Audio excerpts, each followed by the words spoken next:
All right. Well, ladies and gentlemen, I have the profound honor today of speaking with my friend Ryan on Instagram, otherwise known as farmers_mums_. And Ryan, welcome. Welcome, my friend. This is awesome. Thank you, Dale. Yeah, I appreciate it. Absolutely. Absolutely. I just wanted to get started by talking about your boot collection. You have on Instagram, you have one of the best boot collections out there. And I'm not just saying that. Like, you have a very diverse collection of Indonesian made, looks like you got some Trumans. I mean, you have a little bit of everything. And so I'm just curious, like, what got you started collecting boots, and what sort of got you down that whole rabbit hole? Sure. Yeah. So, my wife would say I probably have kind of an addictive personality or an accumulation type personality. Before boots, it was fountain pens, and I still do that a little bit. But I guess I appreciate things that are well made, that have a level of craftsmanship to them. When it came to, I've always been interested in clothes and I guess trying to dress well, things like that. Grew up in a large family, and as I got into my teen years and stuff like that, you know, being one of many kids, how you dressed was sort of a way to differentiate yourself a little bit. And so I think myself and all my siblings have kind of gone down that path of being interested in style and things like that. So anyways, it comes to boots, you know, one day I think I was reading something online about, you know, just different types of shoes and things like that, how things are constructed and how a lot of what's out there today is cheap and crap, basically. And I was like, well, you know, I like stuff that's made better. I like stuff that's a cut above. So let's check this out. So for me, it didn't start with boots. It started with shoes. Okay. I started kind of scouring eBay for what I could get cheap, just to kind of see what this better level of footwear was all about. I started buying like Allen Edmonds and, you know, some brands like that are pretty common, pretty readily available, and buying them used and cleaning them up and just, you know, kind of seeing what it was all about. Right. And that's where it started for me. I bought some of the old Florsheims, you know, the big tanks with the V cleats and the heels and stuff like that. And I was like, wow, there's a massive difference, you know, between the construction of this and then this shoe that I bought at DSW that's glued together and it's going to fall apart in 6 months. That was kind of the start. And then it progressed over into boots. I don't know. I think the rugged side of the better made footwear sort of appealed to me. The first like decent boot that I got was, again, off of eBay, a pair of Wolverine 1,000 Mile boots. Still have them, had them resold. They're like the Color 8 Chrome XL. That leather, it's amazing. You know, you get a scratch and just rub it and it comes out. And that stuff is patina amazingly well over time. But anyway, those were my first like decent boots, and it just went from there.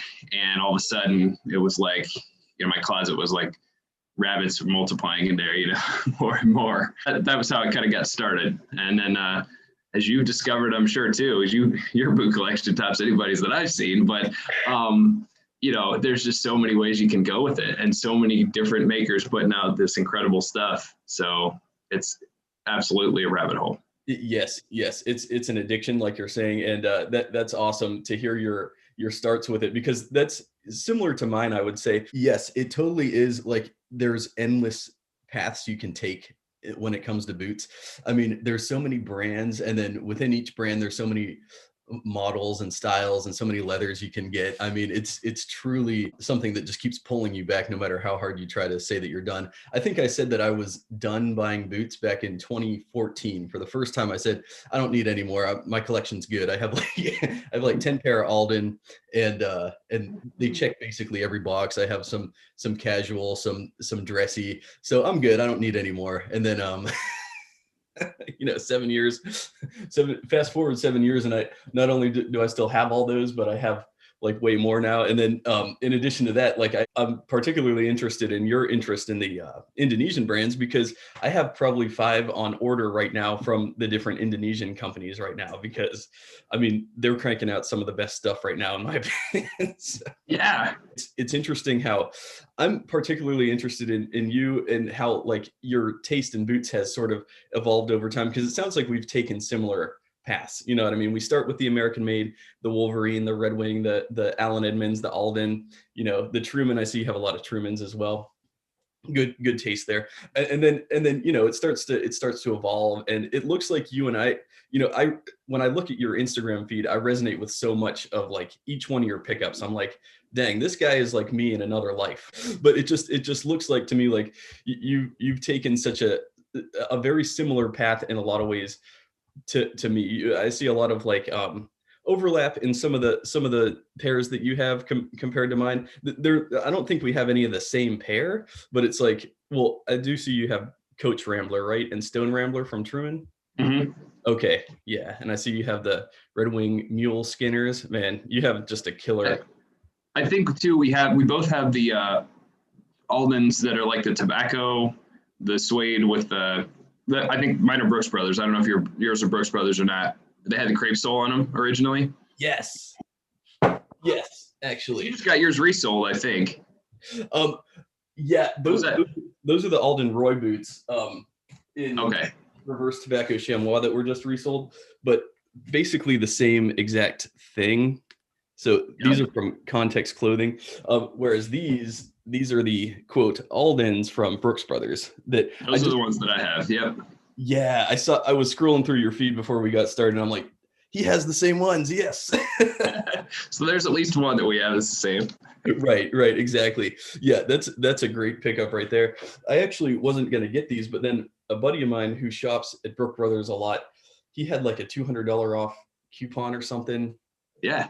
And I wasn't like I didn't super duper want these, but then he sent me the promo because he wasn't going to use it, so I used it on these, and that's just a hell of a deal. I don't have to tell you that. And so I used it. It worked on these. This was like, I don't know, 5-6 years ago, and yeah, after I got them, they instantly became one of my favorite pair of boots. Like they have that nice golden glow, it's subtle, it's not loud, and it looks so good with black denim, dark denim, like and it was one of my first plain toes as well, which yeah I really like how like even and tight the nap is on those.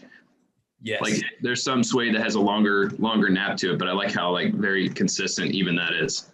Yeah, you're right. Yeah, the Snuff Suede Alden uses is really amazing stuff. Yeah, it's a really tight grain, whereas on the Reverse Tobacco Chamois, it's got one side that's like just super hairy. I don't know if you can see on my camera, but it's like super like gnarly hairy.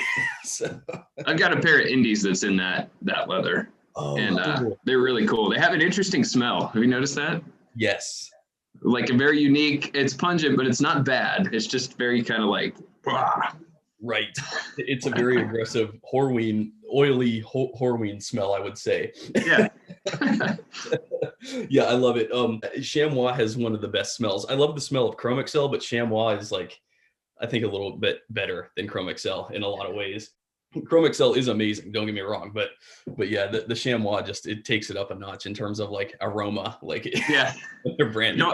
It's a funny thing, just a little aside, but I always feel a little pretentious when I say the word chamois, like I'm trying to be French or something like that, and it just you sound good when you say it, but it doesn't like sound natural to me when I say it. I hear you. That's why the insiders, they call it chamois to sound right. Like the thing my dad used to use to dry off the car, right? Right. Exactly. Yes, chamois leather. Yeah, that's Phil from Ashland Leather. He calls it chamois. So that kind of Americanized version. Yeah, the American. Exactly. I kind of like the sound of chamois, though. Not that I know any French or speak French, but it just has a cool ring to it. I don't know. Yeah. I also wanted to talk to you a little bit about, so you're from Marysville, Ohio? Yeah, Marysville. Mm-hmm. Yeah, Marysville. Okay. I had to look it up. I actually grew up in Ohio myself. I grew up my first 18 years in Youngstown, Ohio, which is, I looked it up. So you're kind of like just outside of Columbus, it looks like. Yeah, just northwest of Columbus, huh? Okay, awesome. Yeah, I grew up in Youngstown. It's like in the northeast part of Ohio, so it looks like it's about 3 hours away, but it's good to meet a fellow Ohioan that is also a boot addict. Absolutely, yeah. One of my business partners is from Youngstown, so I know exactly where it's at. Okay, cool. Right on. It's a good place to be from. No, it's an all right town. I like dropping by, to visit family and stuff, but it's still a nice community. So it's a good place, like I said, to grow up. Good schools, good community there. So yeah. My favorite pair of yours that I wanted to ask you about in particular were your Flame Pandas. Those things in I believe it's olive shinky shell cordovan. Mm-hmm. Oh man, like talk to me about those. Those are Yeah, those are kind of like the crown jewel of my hoard at the moment. Just in terms of build quality and just like attention to detail and all that stuff. I mean, I waited a long time for those things, and I know anybody else that has them now has waited a long time for them. The wait time is just getting longer. But a while back, I saw some other people starting to get the Flame Pandas, and I heard some stuff about, you know, just his process and things like that as he started to become known. And so I was like, I'm going to put it in order with this guy before I was hoping to, before he got really big, you know. And I'm glad I did at the time, because now I think the weight's double what it was for me. But I was like, if I'm going to go and spend that kind of money and wait that long for something, I want to make sure that it's not only unique, but also pretty wearable, because I don't want something that I can only pull out once every so often. I want it to be wearable, but I also wanted to get it in like the coolest, like most unique leather that I could think of that I could still wear. And so I had seen another pair that he had posted on Instagram in that shinky, I think it was shinky, but it was olive shell. Basically used that as a template and just changed some of the details. It was a plain toe, Dr. Soul outsole. So I asked him for that. When he came in, I was like, I lifted that box up and I was like, this feels like twice as heavy as any other box of boots that I've ever picked up. They're so solid. He said it was a single midsole, and I can't imagine, based on that, what a double midsole from him would be like. You'd probably be like this far off the ground. But those boots are so heavy. They're so like tank-like, but then they're really comfortable too, which is super nice. And I'm kind of torn, and I don't know if you have this or not. No, I know you don't have this because I've seen your pictures, but you get a pair of like really nice boots and you struggle, at least I struggle, between wanting to like get them out there, get some marks on them and things like that, or just keep them like for the best occasions and keep them pristine. Yes. I think I've kind of found the line with those so far. I wear them. I don't baby them, but at the same time, I'm not gonna like go out and slosh through a pond with them or something like that. Right. What you're talking about there, man, that is the endless struggle. Like, how far do I push these boots? How soon do I start really wearing them? You know what I mean? How do you properly patinate a pair of boots? That's a question that's always on my mind. And honestly, it comes down to obviously your individual preferences, but then beyond that, it comes down to the type of leather. It comes down to, you know, the weather outside. It comes down to so many things, but yes, I agree with you. I think that your call to like sort of keep those sort of nice and just sort of be gentle with them for the first maybe few months or years even, and then maybe start going rough on them. I don't know. I've seen the way you've treated some of your, like even your shell and stuff, and just like put it through the ringer, and then it comes out on the other side and you put some conditioner on it or something, and I'm like, man, that looks amazing, you know? But I'm not sure I want to do that with these just yet. Kind of along that same line, the crust shell underhoods that Tito has, Tito Blanco. You know, I watched him keep posting pictures of those when he first got them, and I was like, I need something like that. So when my turn came up in the lottery, you know, that's basically, I asked for the same thing. And recently I've seen where, you know, he has put his through the ringer and conditioned them. They look totally different now, and I think that's really cool. But I also look at it, I'm like, I'm not sure I want to do that to mine just yet. Like, I'm going to take it a little easy. Right.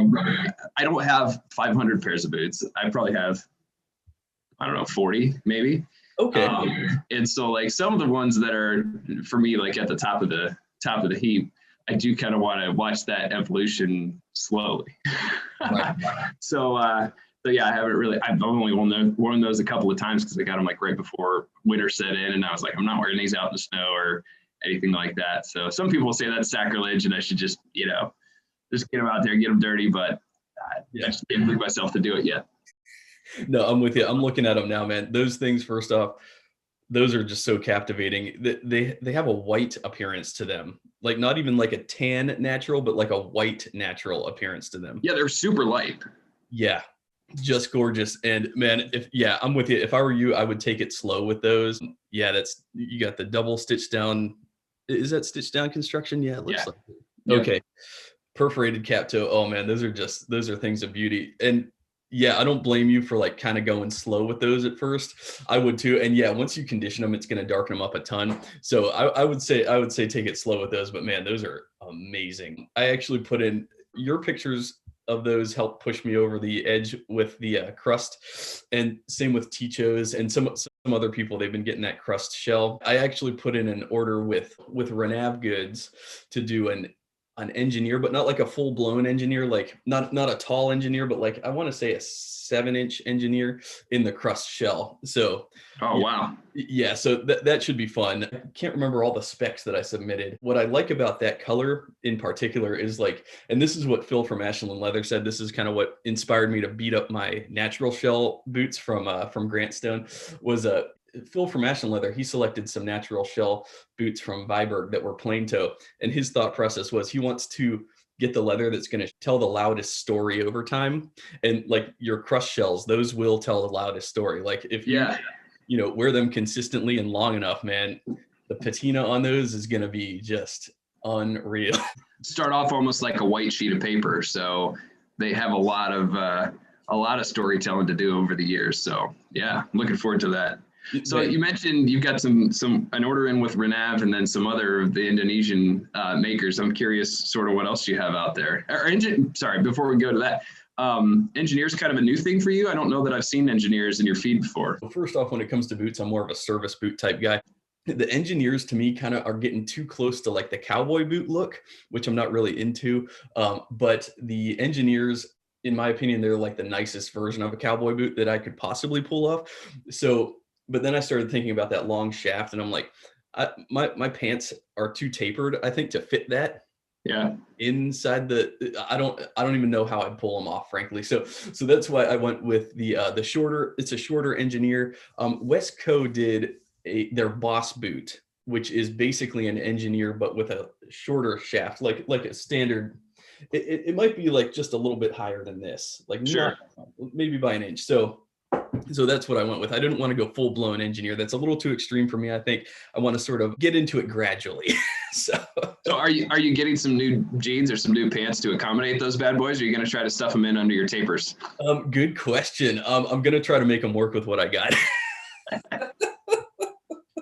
I don't think I'm going to be getting any wider taper jeans just yet, but we'll see. We'll see how they work. It's interesting to sort of see that.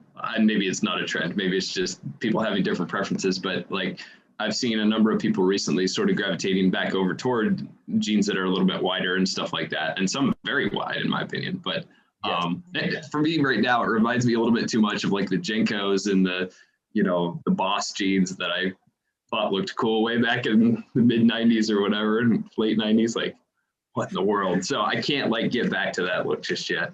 I have to stick with the slimmer leg stuff.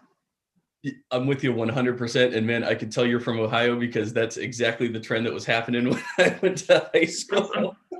What year did you graduate, by the way? 2002.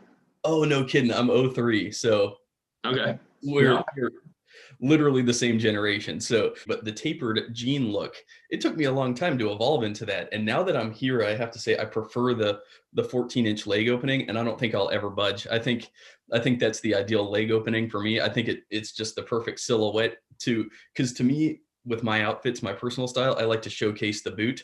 And if I drape the boot under too much fabric, like too wide a leg opening, then the boot gets sort of eaten up underneath all that fabric. So, and that's just my personal preference when it comes to aesthetics, is like, I want the boot to speak louder than anything else that I'm wearing. So that's kind of my thought process. Yeah, no, that makes a lot of sense. And I'm with you there. I also sort of have a top heavy build. So my legs are skinny, my top half is wider. And so it suits me and my, I guess, body type to wear something that's a little bit more tapered in the legs. That if I wear the flared out stuff, it just, or even like straight legs, it looks weird.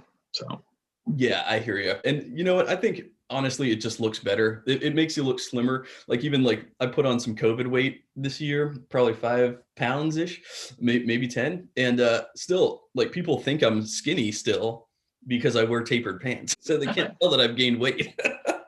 They're skinny at the bottom. That's all that matters. Exactly. They're skinny at the ankle. So we must be skinny. Nope, not. It's all an illusion. I love that. The Indonesian and the Flame Panda stuff. So you've ordered from Onderhood, right?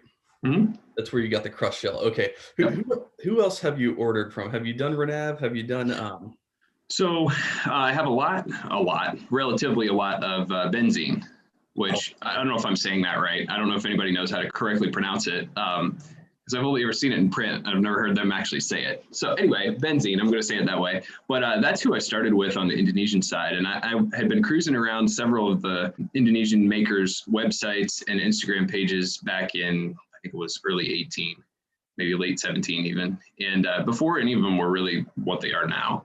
You know, a lot of them had pretty interesting designs and stuff like that. And I was just looking at the different shapes of the lasts that they were using and things like that. This would have been like right after the first boots that I had were the Wolverines, the Red Wings, the Iron Rangers and stuff, some mock toes for Red Wing, things like that. But I wanted something that was a little more unique. And that's what sent me down that path of looking at the Indonesian makers. And so anyway, I found Benzene, and that was the first company from Indonesia that I ordered from. Unfortunately, the first round of boots that I got from them, the sizing was off. They were too big. So I ended up giving those away to other people I knew who were still wearing them, which is cool. But then the second round, they got the size perfect. And those, and I still wear there are some, they call them the Maven boots. They're a little taller. They have a real slim, kind of chiseled look, and mine are in a color called Gold Dust, which you see on my feedback a few times. But those are the first ones that I got that fit me. And I really liked them. The construction was good. The construction quality was good. The leather was a little bit lacking. It was the local stuff. They're from Indonesia. And so it's held up okay, but it's just like the way it creases and the way it feels kind of cheaper. But I thought to myself at that time, like if these guys and the way that they build boots, if they could get some better leather in their hands, they'd be incredible. And I think a lot of other people have had that same experience. They tried first ordering like the locally made or locally tanned leathers and found, hey, the construction is awesome, but the materials are a little bit subpar. So once the Indonesian makers got their hands on the better leathers, it was like everything came together and it's been awesome. So I probably have, off the cuff, probably 5 or 6 pairs from Benzene. I got the ones that Jeff, the denim dentist, came up with. I ordered one of his designs, which those are super cool and I wear them a lot. I've got some Chelseas that I haven't worn that much yet, actually, which I really like those two, black Chelseas. I've got a pair of boots on order from them right now in like a cigar horse butt with a split toe. I don't have any split toe boots as of right now. So that'll be kind of cool. Hopefully next couple of months. It's been a little bit. But anyway, I have most from Benzene, and then I have some from Underhood. I just got some from Tahura the other day, actually, just came in. So I wanted to check out an up-and-comer that maybe had a shorter wait time and things like that. And I was really happy with those so far. I mean, I've only worn them a couple times, but those are really neat boots, very, very well made. It has little tiny welt stitching on it's stitched down. And I love that like super tight, high stitches per inch look. And it's in the Horween mushroom chamois or chamois. And best. Oh, that leather's awesome. So I wanted to try that out, and he really came through. So wow. That's another one to add to the list of prospective makers. I think right now his wait's still like 2 months, but it's probably going to go up as people discover what good work he does. And then I also have a pair on order from Renav, from Ray over there. And those are like a 7-inch broad cap toe service boot. And they're going to be in bourbon shell. Ooh. So looking forward to those too. I ordered those back in, I want to say it was December, so maybe a little bit yet, but I'm okay to wait. Wow, man, it sounds like literally everything you order is like stuff that I'm just like in awe over. But first off, that's one thing I have to say about you. You have an amazing taste in boots, and you have an amazing taste in like picking stuff that doesn't overlap with your other stuff. And it's like the stuff you've been getting recently are just grail pairs, like the mushroom chamois. Oh my God, I've wanted mushroom chamois for the longest time, and yeah, you might have just thrown me over the edge with that. And then bourbon shell. I mean, obviously that's a very rare color of shell. Did you get it from Shinky or Horween? It's Horween. Horween. Wow. Oh man, those are gonna be incredible. Well, yeah. I watched Ray's work, from Renav for a while, and I was like, this guy, I mean, he's legit. And I know you have some Renavs that you got. I think you didn't order them, but you bought them off somebody who did or something. Yes. But I saw you post those, and I watched, your review of them, stuff like that. And I mean, he does amazing work too. So. Oh, yeah. They're incredible craftsmen. And what I find very interesting about the culture there in Indonesia, the boot making culture, is that they derive their influence from Dutch colonists, I guess. So like European colonists came and like showed them their style of boot making, and then they've just been making them there that way ever since. And so I'm particularly interested in like the really cool lasts that they use. They're so like, the angulature on them, it's got like such a sophisticated look about it. They're just so perfectly shaped. It's kind of like the Viberg 2030 in its own right, like very, very an iconic shape that you can't quite put your finger on, but it's just a beautiful shaped last. Yeah, some of those like the Renav Goods A1 last, and that's the one that I got those boots on. It's a very sleek, sophisticated look that it has. And yeah, it's in shinky brown horse butt that Viberg actually ran that same leather. And the grain on it is so incredible. It's got like really cool honeycomb pattern on the side. Yeah. Incredible like texture to it.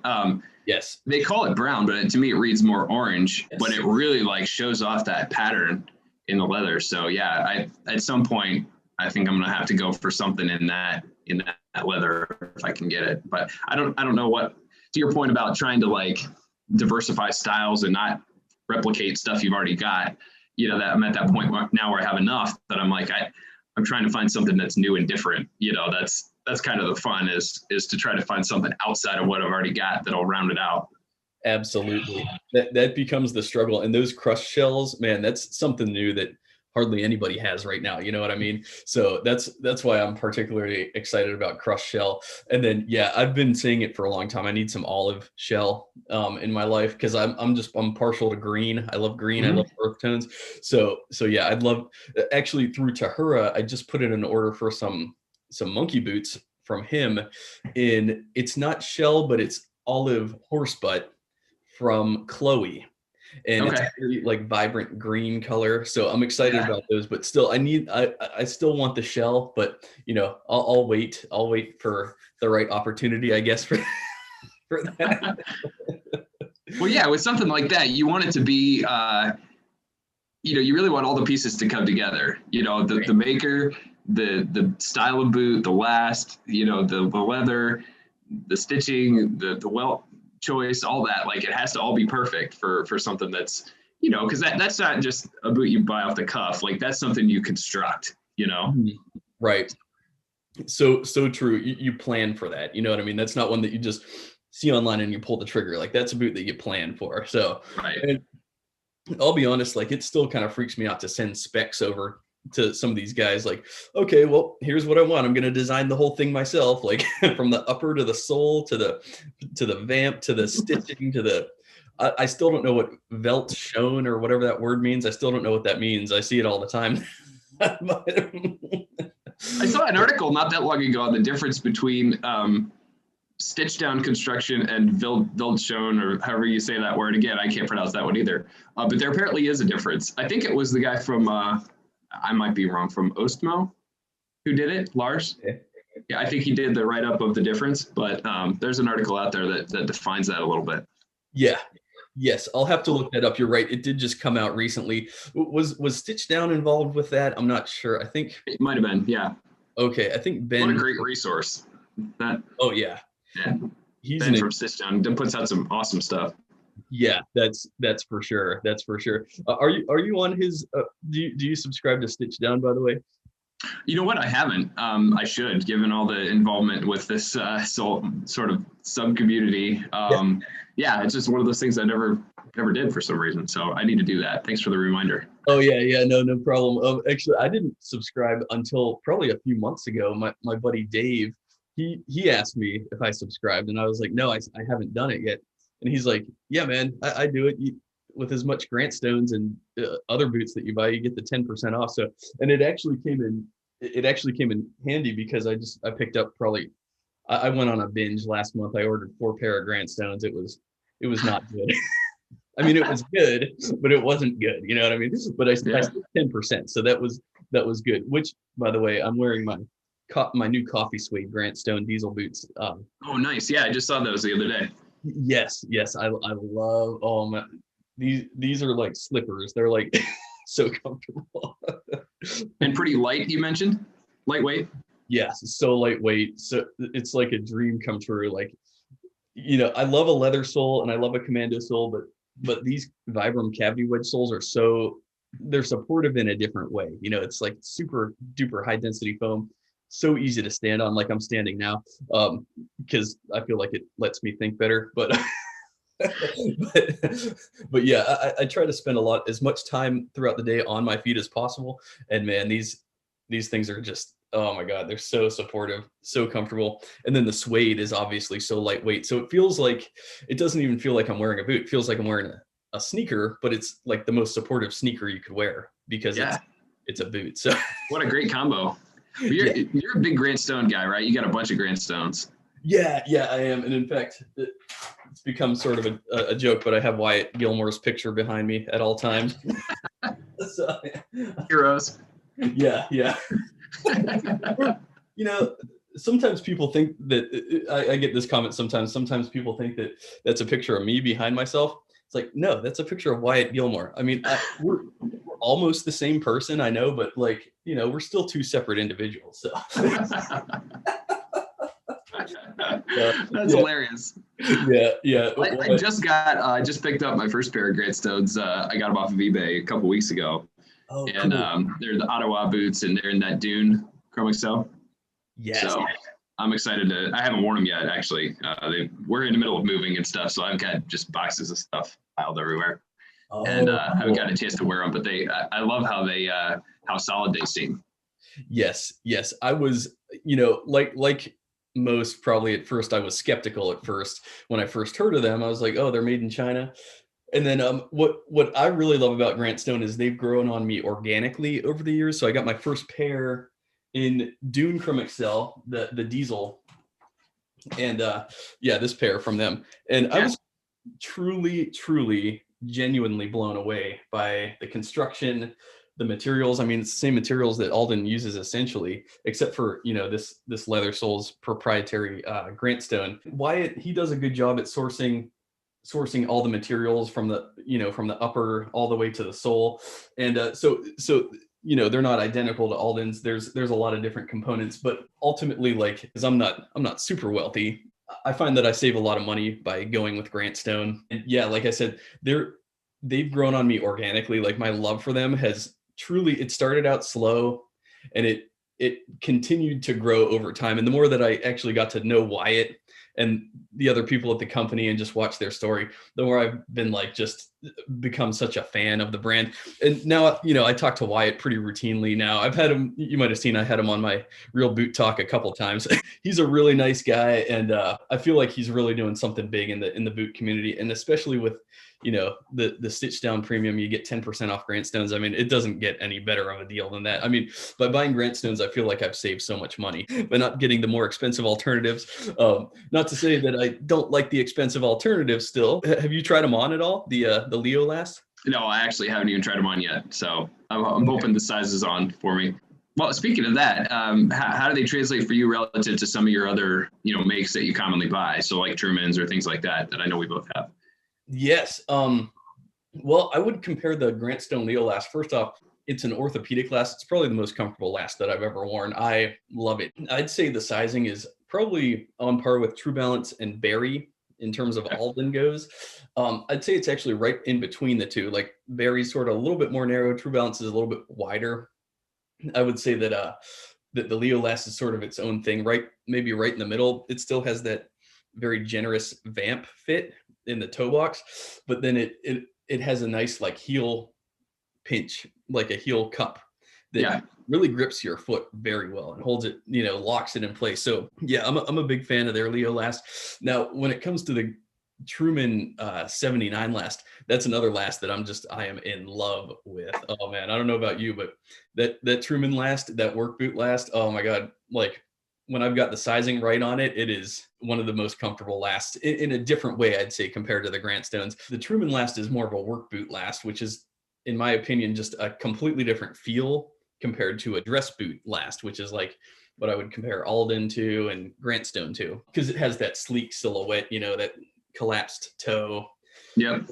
Whereas a work boot has a more bulbous toe, and in Truman's case, a much wider heel, a very large heel. Yeah, so obviously, I mean, these two boots are just shaped in my mind just completely differently, dress boot and work boot. But Right. Yeah, so I size the same. I know that probably not everybody would, but I size the same on the Truman 79 as I do the Grantstone Leo Last. I think maybe the Grantstones are just a hair longer, but I find that just the shape of it, the 79 Last fits me perfectly on an 8.5 in most cases. Now this pair, this is my first pair.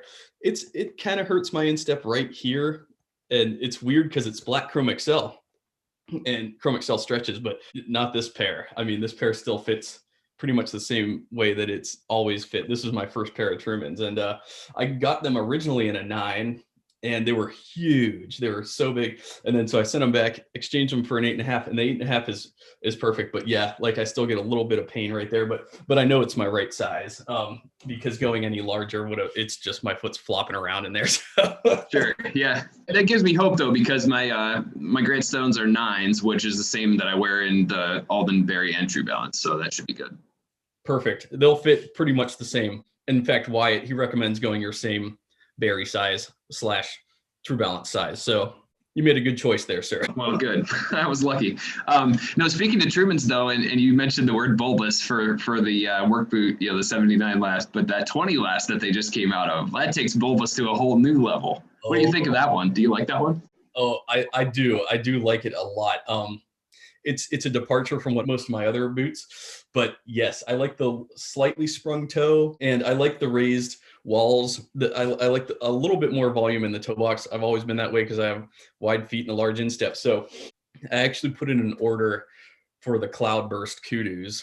So those should be maybe getting here within a month or so. I don't know, but yeah, I'm excited to try it out. I know a lot of people aren't such a fan of that larger toe, but I'm excited to try them out, especially because I just got those Grantstone brass boots in. It's like their version of the mock toe, and it has the higher walls, and I think that it is just so comfortable. So what do you think about that new 20 Last? Do you have any? Every time I see it, it kind of catches my eye and makes me look again. And so I think that eventually I'm probably going to end up with some, you know, it's just different enough. Like it's not way out there wacky different, but it's just different enough to be unique. So I think I really like that army green that they had, and which I think is sold out now or something. But yeah, at some point I'm probably going to pick up something on that Last, I think. Yeah, and I think they're running their mock toes. Did you see their new mock toes on that? Yeah, I really like the look of those too.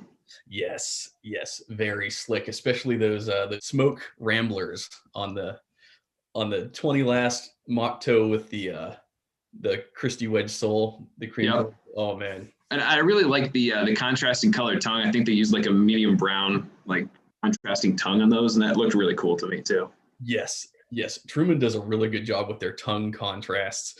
That's one thing they don't get enough credit for, is like, yeah, on my Stone Ramblers, they have that medium brown, that orange type looking tongue, and it pops so nicely. Yeah. And you have some Stone Ramblers as well, right? You have the Stone and the Coach, or? Yep, Stone Rambler and Coach Rambler. I wear the Coach more often. The Stones are a little bit big for me. I think I have those in either 9.5 or they might even be a 10. Those were the first ones that I had. So they're not like so big that I don't wear them, but they're not as comfortable as the Coach ones. And then I have the Gobies too, which those are one of the 3 pairs that I kept out when I packed up all my other boots to move. Yeah. I kept these out, Iron Rangers and the Parkhurst that I'm wearing today. So oh, okay. It was really hard, actually. It was kind of an interesting exercise. You know, I'm going through my closet, and my wife's like, you know, you should probably only keep out a couple pairs. I was like, how about 3 pairs? And she's like, okay. So just to see like, okay, well, what in the course of the next month or so until I unpack this stuff, like what 3 am I going to keep out? It was a very interesting process to go through. Yeah. So like, okay, I'm going for like the 3 that I could wear with almost anything. So I got a dark pair, a light pair, and an in-between pair. And the ones that, you know, I can wear in almost any situation, don't mind getting dinged up and all that kind of stuff. So those are my criteria. Yeah. There you go. Very wise selection, sir. Oh man. And yeah, I'm looking at your Gobies right now. They have the capped toe, and they have that same mid-brown orange looking tongue in there. Oh, those are, Yeah. I love the contrast tongue on those. And the tongue is, I think it's like this on most, but it's thinner leather than the rest. And so it's real flexible and comfortable. Cause I like gusseted tongues. I like, I don't like it when the tongue like kind of flops around if it's not tied down. And so, so I like a gusseted tongue, but I've had some where the leather is too thick and it actually hurts, at the instep and kind of up your front of your ankle. So, but those are thin and flexible and really, really comfortable. So that's true. And when you're doing a Truman MTO, I get reminded of this frequently, is like, if you're going to do a matching tongue to the upper, then it's like a $10 surcharge. But if you just use Truman's like standard tongue, like you're saying, it's nice, it's thin, it's pliable, and I think it looks great. It has a great contrast with most of the uppers that they use. And and it's no extra money. So in most cases, I go for that gusseted tongue that they use. They have black, they have dark brown, and they have like that tan brown. Those are fantastic. I got those Red Chias just recently, and I had a matching tongue on those. But now I sort of kick myself. I kind of wish I went for the black tongue that Truman would use. The black gusseted. Those are some wild boots, man. Oh yes, they are. Those are out there. I mean, you can pull them off for sure. They look great, but definitely something that takes the right person to wear. Yeah, they're insane. They're very loud. I find myself like wondering how I'm going to wear those. Like if I'm going to wear those, I have to wear like the most subdued. The rest of my outfit has to be so subdued because those things are just screaming with color. I mean, somebody said they look like red velvet, and that's exactly it. They look like a red velvet cake. That's how vibrant red they are. They're like a blood red, and the rough out only accentuates that color. You know what I mean? The rough out doesn't make it any better. Yeah. Louder. So. Bright color and like a texture, a wild texture. So exactly. So that's what makes it like just so loud. So that's why it's hard to pull those off. You're right. It's like, but I've gotten to the point to where it's like, well, what else could I get? Because otherwise I have too much overlap. You know what I mean? I have basically all the browns, I have all the tans, I have all the navies, and so here's a super bright red. Oh, all right, cool. Yeah, let's do that. And actually Truman's going to be doing a green Chia. So I don't know if you'd be in for those, but wow. Yeah. So I've got, as far as green goes, I've got the Flame Pandas, and then I have these Tahuras and the mushroom. But that, I think, is the extent of anything that I have that's green so far. I talked with Ray from Renav a little while ago when I was ordering these bourbon shell boots about at some point wanting to get something in the green horsebutt that you mentioned earlier from Shinky. But that's probably out there a little bit. But what the green Chia that you just talked about, is that, have you seen pictures of that? Do you know what shade? I haven't seen it. I haven't seen it, but I think it's just like the ink and just like the red. I think it's going to be a very vibrant, almost like a Kelly green, like a leprechaun green. It's going to be like a mid green. Okay. Yeah. It's going to be bright. They're going to be insane. I told Truman, well, I got the ink, I got the red, I might as well get the green. Why not? Let's go crazy. And then on Christmas, I could wear like the green one on my left foot and the red one on the right foot. You should totally do that. It'd make a great post. It would. Yes. I'm gonna make a note of that. I'm gonna do a reminder for December 24th, 2021.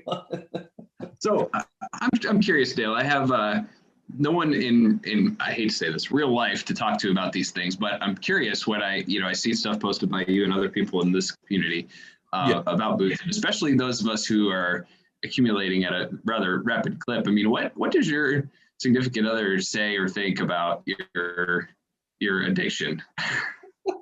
So first she fought against it. I remember asking me years ago, when is this going to stop? When is this going to stop?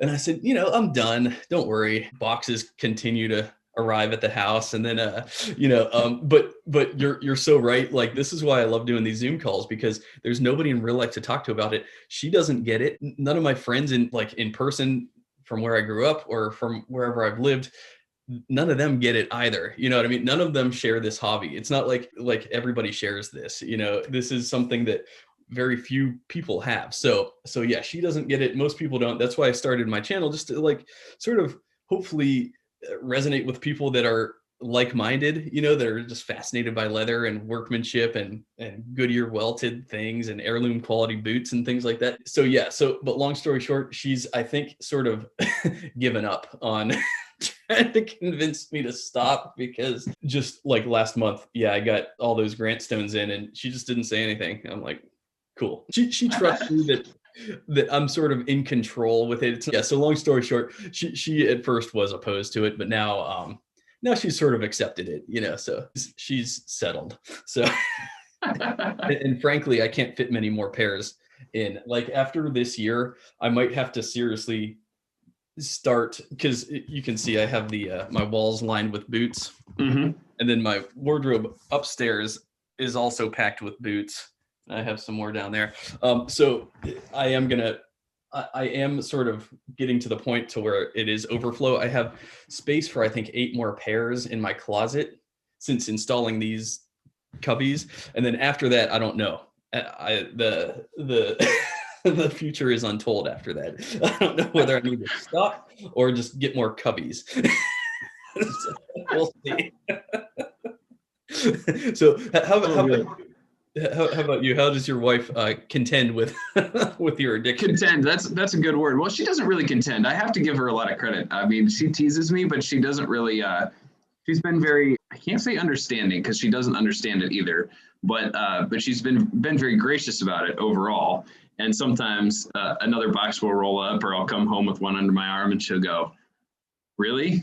And I say, "Yeah, like this one's in whatever." But I don't really try to like go into why that particular pair is so unique or anything very often. I did with the Flame Pandas when those showed up. I showed her the Underhoods when they came in, because those are just, they're so different and so unique, and they have a cool story, right? Like you tell a cool. I had to enter like a lottery to get this guy to make these boots for me. Like this doesn't happen every day. No, I mean, she thinks I have too many boots, and she teases me about it, but she's pretty nice about it. I think she understands too. Obviously, it's not a need thing, right? I don't need another pair of boots. It's an interest. It's a hobby. That's also, like you said, why you started your feed and your channel is to connect with other people that share that interest. And so, while I've sort of tried to influence some of my, people around me in real life, with varying degrees of success, this is still a primary outlet for sharing those interests. And so that's what kind of drove me here. One of the ways that I try to look at it, maybe this is just self-serving, is, I know guys that have hobbies that are far more either time intensive or expensive. You're talking about like classic cars or guys that are big into guns or things like that. I mean, you can spend a lot more money than what we spend on boots. So that's how I justify it to my wife. With sometimes it works, and sometimes she's generally pretty nice about it. Varying degrees of success with that. Yes, I can sympathize, my friend. But yeah, you're right. I've had friends that are into cars, and the amount of money that they spend on cars is just ridiculous. And then speaking of guns, yeah, I have a small collection, not like a huge one, but I also noticed that, and yes, you're absolutely right, that I have some friends that it's like they're John Wick. Like they have, like, why do you need a 15th AR-15? You know what I mean? Like, right. Or then they would go down the path of, they would tell you all the unique attributes of that particular AR that the others don't have, and that's why they needed it to round out the collection. And then you'd hear yourself going, "Oh yeah, that's exactly what I do with my boots." So. That is exactly what we do with our boots. You're right. I do notice that you do occasionally post the occasional pistol shot with your boots, which is really cool. You don't see that very often, but that's like, I see a picture of your Iron Rangers with a looks like a Glock, or what is this? Yeah, Glock 19 or 19X. Yes, that's a badass shot right there. All you need is a bottle of bourbon behind that, and then you have like the perfect man shot. That'd be pretty cool. I'd have to borrow the bottle of bourbon from somebody. I gave up alcohol a couple years ago, kind of in support of a family member who was trying to get on the wagon, and so anyway, if I did that, it would just be a prop these days. But right, no, I hear you. Hey, amen, brother. That's good. That is amazing. more. Oh, and just to be clear, nothing against it at all. Just just a personal thing. So. Right. No, I hear you. I hear you. That is fine, and I'm sure your liver appreciates it as well. It probably does. But man, yeah. Oh, and I also see. Okay, so we do have some more boot overlap. You have the Parkhursts in raised reverse waxed mohawk. That's right. Yeah, we went back and forth, I think, on Instagram about that, and those are another one that I haven't really had a chance to wear much yet. Right. Got them a few months back and sort of like put them in the back room and haven't busted them out yet. So I'm excited for those. They seem fantastic. They're a little bit heavier, feel a little bit more substantial than the first few pairs of Parkhurst that I have, which are fine. I mean, they're all built really well and I wear them a lot, but those are like on another level, I feel like. Right. They are. And you also have the Parkhurst in natural Dublin, right? The Allens? Yeah. Okay, cool. I actually just got mine in a week ago. Oh, cool. Yeah, so they're actually sitting in the corner over there. So I told Andrew, like, I've been waiting for those natural Dublins to come back because I see so many people on Instagram, they have them, and those are just such a perfectly executed pair of boots. So yeah, I told him I definitely wanted to jump on those. So looks like we got 3 boots at least that are the same.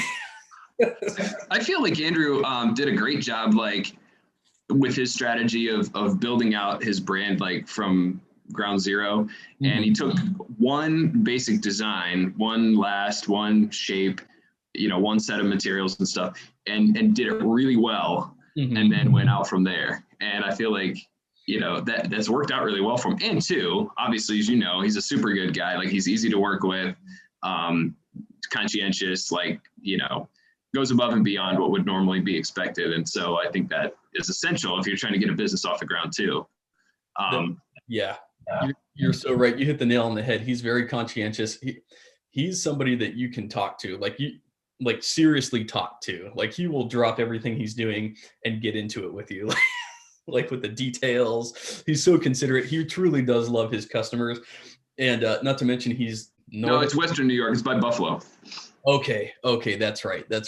Yeah, and so I love all these Northeast makers. I feel like I can resonate with them because I grew up here. So it's kind of cool to see guys our age doing this, making boots and stuff. So yeah, you're right. I think Andrew's doing an amazing thing. He's certainly carved out a niche in the boot industry, his own little niche area. I'm a big fan of his boots and his last. It's not like, I want to say it's like a dressier last, but it's still very supportive in its own right. You know what I mean? So, yeah. Yep. I'm wearing the Allen boots in dark chocolate kudu right now, which are probably one of the ones in my collection that I wear the absolute most because they go with just about everything. They're super comfortable. They were comfortable from day one. All the Parkhursts that I have, like as soon as I put them on, they're super comfy. I don't know what it is about the materials, the last, just a combination of those elements, but it's almost always perfect fit from the get-go. That's so true. Yeah, from the start, like his boots, I want to say they run just a little small, but they're oddly generous, especially in the quarter area. So yeah. I would say like in most cases though, size down, like I take my standard boot size, I size down a half size. But I tried throwing them on with pretty thick socks last week, and it was sort of crushing my foot a little bit, so I had to switch to medium socks. But yes, with the right socks, they're like so supportive. It's just a different fit altogether, and it sort of combines a little bit of the work boot with the dress boot, I think, because they do look dressier, especially from the front profile. They look like a dressy boot, but then when I have them on my foot, sometimes I forget I'm wearing a dress boot because they kind of feel like a work boot in some respects. So yeah, it's a fantastic last. So, but man, I actually wanted to ask you, so what kind of camera do you use for your Instagram shots? Because they look professional. I mean, your shots on Instagram, they look really good. And I can't help but notice, like some of them, it looks like maybe you had your wife take them because some of them, it doesn't look like you're doing them yourself. It looks like somebody's like standing from a distance and like you're posing. Because like for me, my wife doesn't help me, so I take all mine myself with my iPhone. Yeah. Well, most of mine are on my iPhone too, and most of them are self-timer propped up against something. So Okay. Yeah, I mean, I don't know that Kelly has ever taken any for me. Not that she wouldn't. I just haven't asked. That would give a whole new set of options, I guess. But no, most of them are just like with the phone propped up against something. Or I mean, I have a Fuji XT30 also, which I haven't used as much because I haven't had it that long and I'm not real familiar with the controls and stuff. I'm trying to get more into that as I have time. But so some of the shots that you may see that are of a little better quality are probably with that. Usually not with me wearing them, but just like shots of the boots themselves or things like that. But any of the ones where I'm like wearing them is usually just with an iPhone with it like propped up against a ledge or a tree or something. And, you know, at the timer, you know, try to look natural without being a total dweeb. I don't know. It's a weird thing, taking pictures of yourself. Like, yeah, I feel like a giant dork, or at least I do. Oh man, when you're in public taking boot shots, I'm still not over it. Like people looking at me like, what the hell is this guy doing? Like it's my mission in life. I have to take pictures of my boots for Instagram. So I don't care how many looks I get.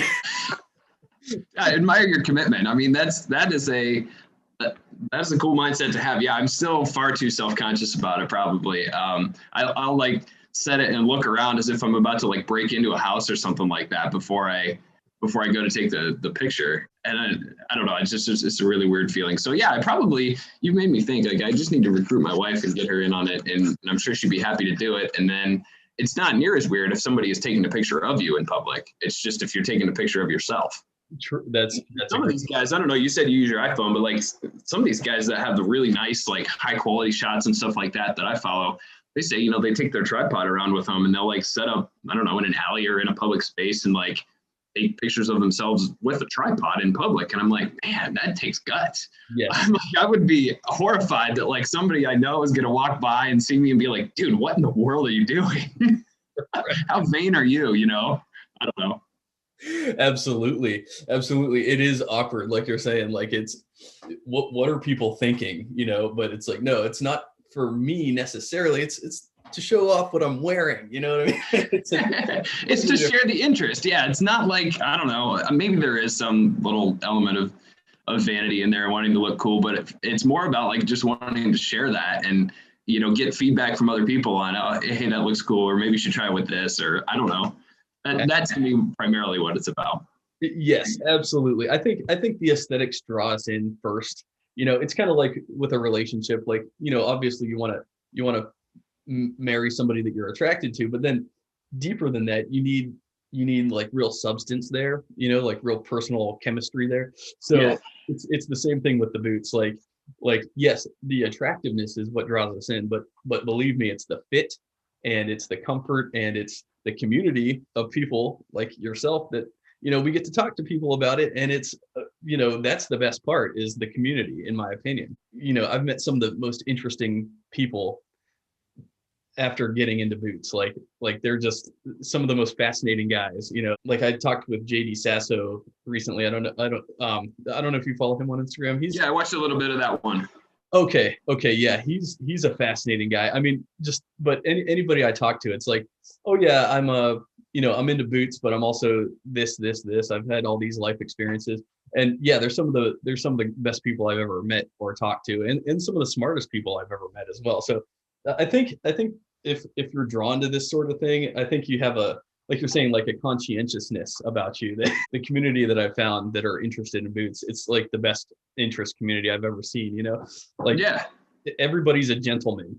No, I've kind of found that too. That's an interesting way to put it. But yeah, a lot of really like just quality, like principled people, high character and stuff like that are into this particular interest for some reason. Maybe there's some metaphor there, you know, like if you like high quality footwear, then you're likely or more likely to be a high quality individual. That's a great point. Yeah, exactly. No, you actually, I might have to unpack that some more, because you're right. Like it seems like people that put a lot of effort into their appearance, but not from a vanity perspective, but from a quality perspective. That's really interesting. That's going to have the gears turning for a while, because I know a lot of people, it's like, oh, I don't care about what I wear. It's like, okay, well, what's the fun in that? You know what I mean? Like, yeah, that's nice you don't care about what you wear, but have you ever considered it? Because it is fascinating, and it does take you down a lot of interesting roads. And maybe it goes back a little bit to what you just said about, like with a relationship, it's the aesthetics, it's the appearance of someone that attracts you initially, but then there has to be substance, there has to be character, there has to be things that they stand for, that they do regularly, that keep you. And so maybe it's that, rather than being into fast fashion or things like that, where it pretty much is just skin deep, right? Hey, that looks cool, but I'm going to throw it away next month because it was $5 and I bought it on sale. Right. Versus like someone who's interested in something that not only looks good, but also has the structure, it has the build quality, it has just the thoughtfulness and craftsmanship behind it. Maybe that person is also more interested in those kind of qualities in people. Mm-hmm. So that's you can go a long way with that metaphor. Man, yeah, that's something I'm gonna like spend months on. That's like so deep. It goes so deep. Like because I just filmed a video yesterday about my quarter leather bottle hook.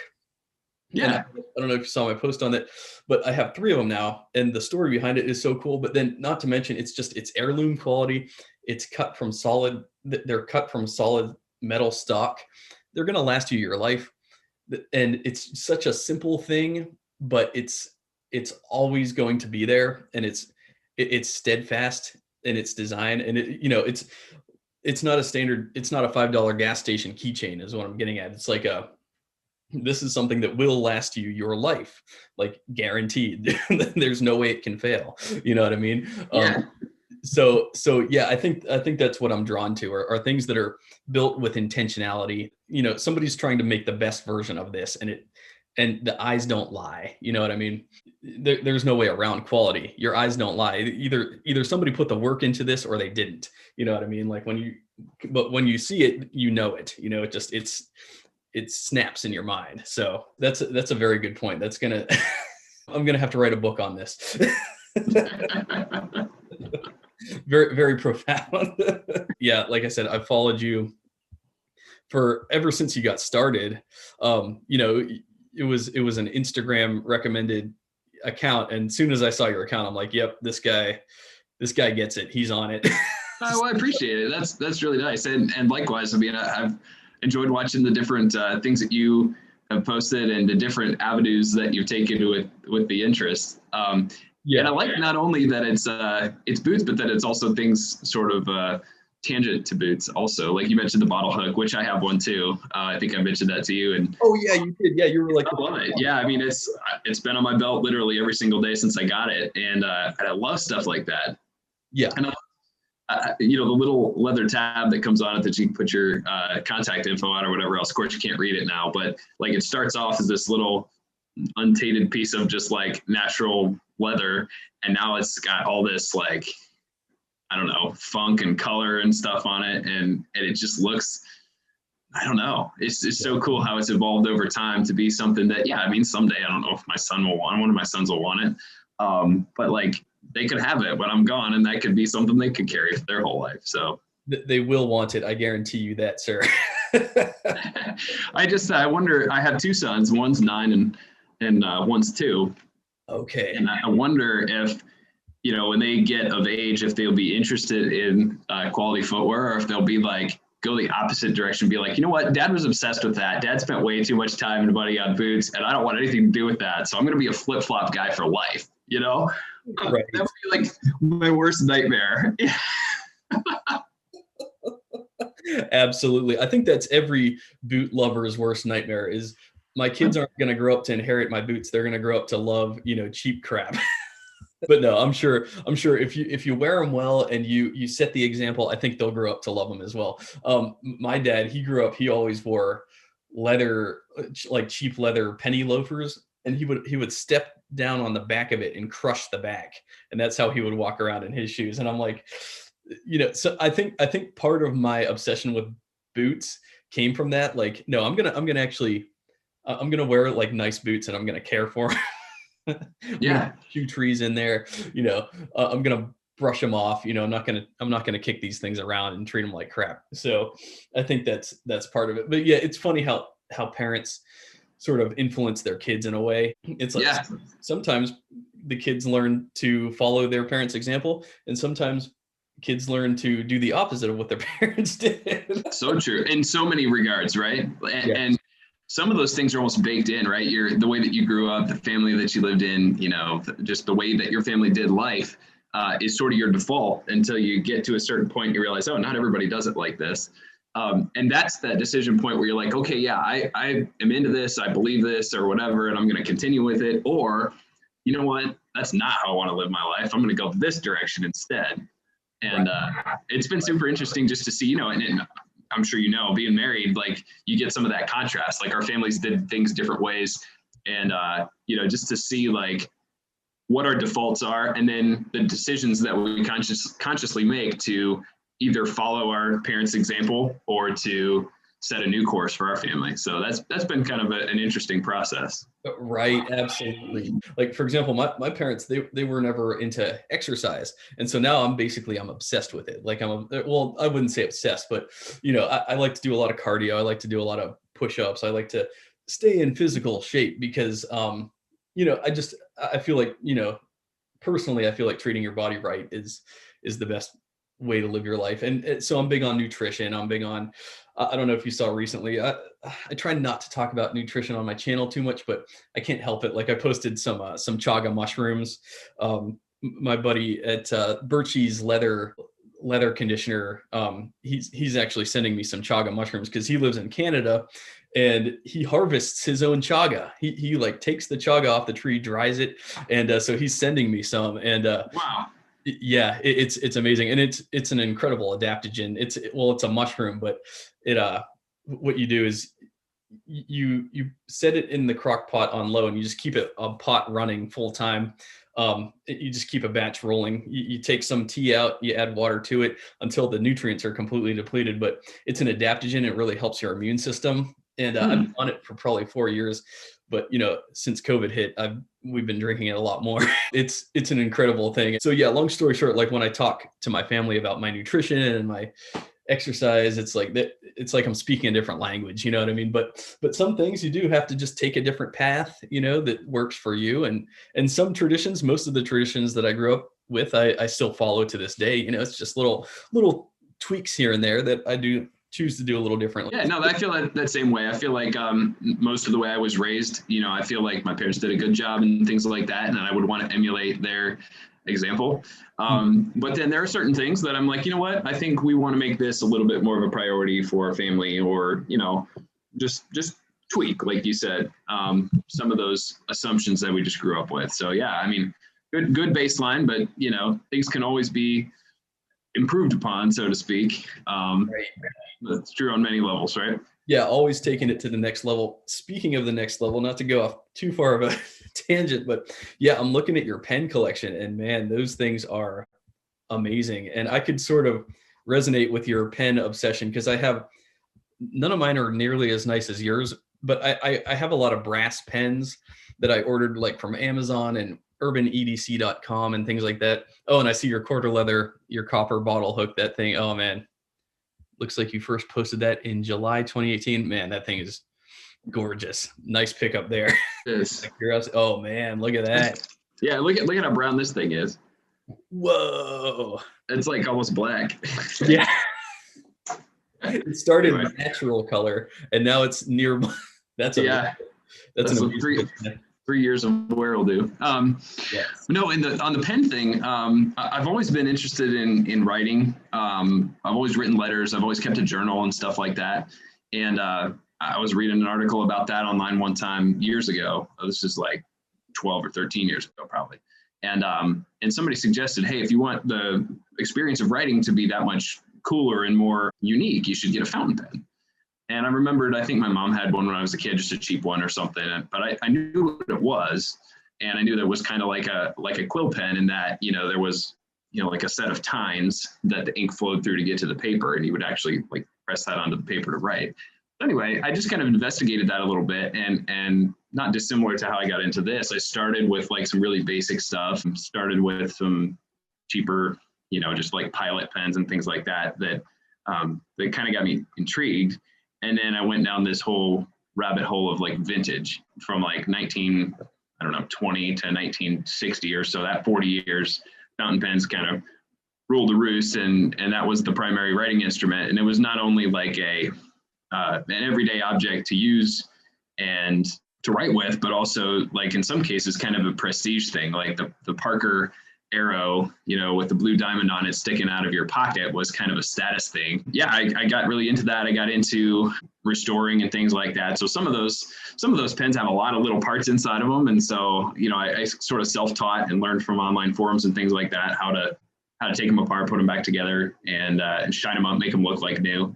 And so I've done that probably for, it's been like 10 years, but that's really taken a kind of a back seat now that I'm doing the boot thing more. And I don't have that much time to physically work on the pens anymore, but I may get back to it at some point. Right. Man, it's funny when you mentioned the blue diamond pen, the Vacuumatic Major. As soon as I was looking at it, the Parker Vacuumatic Major from the second quarter of 1945 in azure blue celluloid with gold-filled trim and a 14-karat gold nib. Oh my God, that thing. So that's from the 40s? Yeah, like World War II era. It looks brand new. It looks like a brand new pen. It looks like it was made last month. It doesn't look like it's 60 years old. Wow, that looks incredible. So just going back to the parallels between that and boots, it's quality, right? The materials that they used, with a little bit of love, you can bring something that is now 70 years old or more back to looking just like it did when it left the factory, by cleaning it up, and those materials are quality enough, and the way they're put together was thoughtfully done to where you can make that thing sing just like it did when it left the factory. So that's what I love about that. The quality involved, the engineering involved, the mechanical, just thought that went into that is something that it's timeless. Yes, absolutely timeless. I can't believe it. Like, I'm looking at some of these.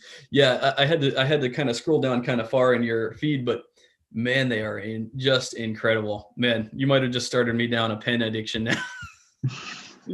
I'm sort of into pens, but nothing that was as refined. Certainly not the fountain pens. But yeah, I do have probably 12 brass EDC pens. I had a buddy that he told me all about, what are they? The tactical pens that they have the punch on the end to like break your window in case you're in an emergency or something like that. So I'm into like, the brass, I'm into brass EDC, copper EDC carry stuff. So I got the brass pens. They're not, like I said, not as refined as these, but these are incredible. I can't believe my eyes looking at some of these. The Parkers, wow, fascinating. Like I said, fascinating people are into boots. No, these are an interesting starting point. Anyway, yeah. And, obviously the boot loving community comes from a lot of different walks of life and backgrounds and stuff like that, which makes it interesting. But I think it was there's a quote, and I'm not going to nail it, but it's out of High Fidelity. But the gist of it is John Cusack saying, like, it's not so important in a relationship what you are like as what you like, that binds you together in friendship. And so I think that is a really cool statement to encapsulate what, the reason why, like, we're having this conversation today. Like, you and I are probably very different in many respects, but we share these common interests of boots and things that are made well and stuff like that. So I think that's really cool. Yes, absolutely, my friend. Amen to that. That is so well said, so well articulated. I really resonate with that. And actually, so I did kind of want to ask you, so I saw with your fountain pen, it looks like you had a wax stamp, like next to some of the fountain pen posts you were doing. It's an M. Does that signify something with like your username, Farmer's Mums? Is that reminiscent of that, or does that have a different meaning? It's just for my last name, which is Michelson. Okay. Yeah, so it's just cool. An M for that, and I have the little wax sticks that I melt if I'm going to send a letter to somebody or a card or something like that, and do the wax seal on there. That's not something you see every day, and I've just found, like, when people get those, if it's a birthday card or if it's just a note to say I'm thinking of them or whatever else, they get it with a wax stamp on it. That it seems to kind of send it over the top. Absolutely. People like that. So cool. But the Farmer's Mums thing is taken from the movie Hot Fuzz. I don't know if you've seen that movie, but I think so. it's British. It's part of a trilogy with Simon Pegg and Nick Frost and Edgar Wright, I think is the director. But anyway, it's like a buddy cop spoof in British style. And there's a scene where they're talking about how everybody in the country is packing. It's from that scene where they're talking about like how people in the country are all carrying guns, and so everybody, farmers and farmers' moms, and so. Okay, interesting. It's really big from that particular movie, and that's probably like in my top 5 movies. So, right, I have seen that. Is that maybe from the scene where they needed a translator for the translator when they were really deep in the English countryside? That scene is from that same movie, yeah. Okay, cool, yeah, because I remember. Because you can't understand that one guy when he's talking, yeah. No. It's like not a single word did I understand. It's like he's not speaking English. There's no way that's English. It's too English for me. Yeah, way too English. Oh man, yeah. So I do remember that movie. So okay, that's cool. I'll have to go rewatch that. That's funny. I like to ask people their background on their screen names sometimes because yeah, mine requires some explanation as well. I hate. I saw the explanation on yours in one of these other videos that you did, so it was cool to have that background too. Yes, it's totally lame, and if I could do it all over again, I'd probably choose something different. But but it's like it's unique to you, and it and again gives you the opportunity to tell part of your backstory. So that's kind of cool. Yeah, that's true. That is true. And yeah, talking to some people, they're like, yeah, don't change it. Like people know you as that now, so you might as well, might as well keep it. So it's like, oh yeah. But I'm so jealous of some of these guys like Selvage and Boots, or like like they just have the cool like the name of their account describes their account. Mine's like, no, it doesn't describe anything. It's just a random moniker that. Right. Yeah, but I know what you mean though. Yeah, some of these folks have really, really cool like unique usernames, and it's exactly what the account is, and ours are much more random. But then again, like once you get to a certain point, you're sort of recognized for whatever weird name you've chosen for yourself. And in fact, I think it's an interesting just thing to observe that we know people online primarily by their username and not their real name, right? That's true. I mean, I knew your name just because I looked at your profile and I said, oh, his name's Dale, and things like that. But a lot of guys, like, I don't know if I know their real names. Like, yeah, I know them as Denim and Whiskey or whatever their thing is. So. That's such a good point. Yeah. It's one of those things like, yeah, names are important, but at the same time, it's like, well, who is this person to you really? I mean, this is how they put themselves out there on social media. So that's who they become to you. But yeah, you're right. Like sometimes I forget people's names and I feel bad, but then it's like, well, at the same time, their username, it means so much to me already because I see all their boots. So, I kind of like their username. Yeah. The era of social media, we get to sort of assume, a different identity to a certain degree. Well, but also that's why I think it's neat that you do this and other folks do things like this where there are conversations where you get sort of the rest of someone fleshed out for you. So you can understand, now when I look at that guy's boots, okay, I know these other things about him and I know a little bit who he is as a person. And that makes you have a better appreciation or understanding of that person. Yeah, that's a very good point. And thank you for that, because that is what I'm trying to do. I'm trying to bring it full circle, because I know on social media, on Instagram, we sort of post, we curate a certain image, a certain collection. And I think it's good to sort of explain some of it, to flesh it out, like you said, to extrapolate upon our individual collections and our individual personalities and our backstories and all this, because I feel like it's so fascinating. And I just love getting to talk to you guys. I mean, it's just the best community I've ever been a part of. Seriously. I mean, you guys are all so fascinating and thoughtful and conscientious and tasteful, particularly, like very tasteful. And yeah, it's just the best. So. Yeah, it's been really neat to be a part of. And I appreciate that you asked me to come on today. It's been fun. Yeah, man, absolutely. And you're such a fascinating guy. I'd love to do this again sometime. I think the audience is really going to love it. And I think this is excellent content. So I think I'd love to have you on again sometime. Maybe you could come on sometime with me and Dave, Boots of Mannish Leather. He's always a fun guy to talk with. Yeah. Oh, that'd be great. Yeah. I appreciate the chance. Yeah, absolutely. We could maybe get like a 3-way convo, or hell, maybe even we could get some more people in on it, just hang out, talk boots, and produce more content for the boot addicts out there. Very good. Yeah. Well, again, brother, thank you so much for coming on. This has just been the best. Like I said, you're such an insightful guy. Great, Instagram account. Again, anybody watching this, go follow Ryan at farmers_mums_. And yeah, check out his boot collection. It's one of the best. I'm not kidding.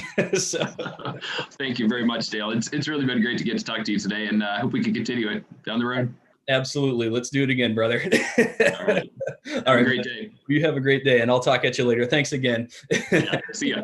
Later, man.